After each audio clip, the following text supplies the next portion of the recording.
Day 46 of 1,461 days of ignoring the Trump administration. I'm not a self-help guru. I'm just here to help myself. Well, the other night at the State of the Union address, the Congressman Al Green stood up and was thrown out. And in tribute to him, I am outside today for the first time during these days of ignoring the Trump administration. And I have to hand it to Mr. Green for surpassing the singer Al Green in notoriety. Because of his actions, he stands alone as being the one demonstrator against the Trump administration during the State of the Union address. Now, I know there were people holding up signs like lie, like go to hell, or eat my ass, or something like that.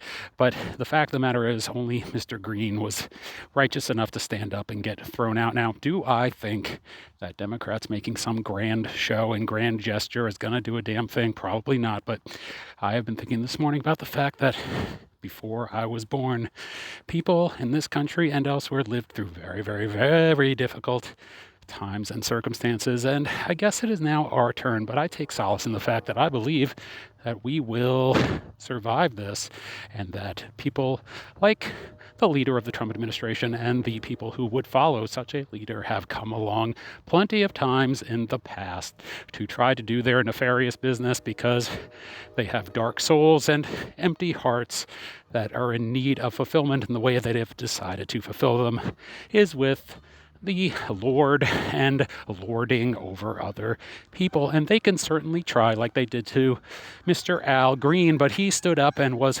summarily thrown out. Do you hear these birds behind me? Because it is important to acknowledge the fact that those birds are also ignoring the Trump administration, and we should be like those birds. We should fly free and be free, even though we can't physically do so.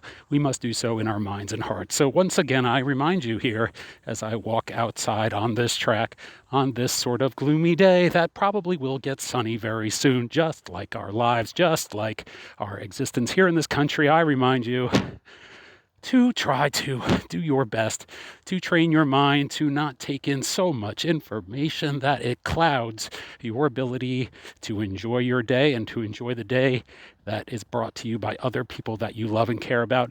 And so you can put that energy back out in art, cooking, cobbling. If you're into making shoes, I suggest that you do exactly that, because people need shoes. And if you are consumed and overwrought and undermined with the nefarious actions of the Trump administration, you cannot make shoes. So please ignore the Trump administration, make shoes, and ignore the Trump administration.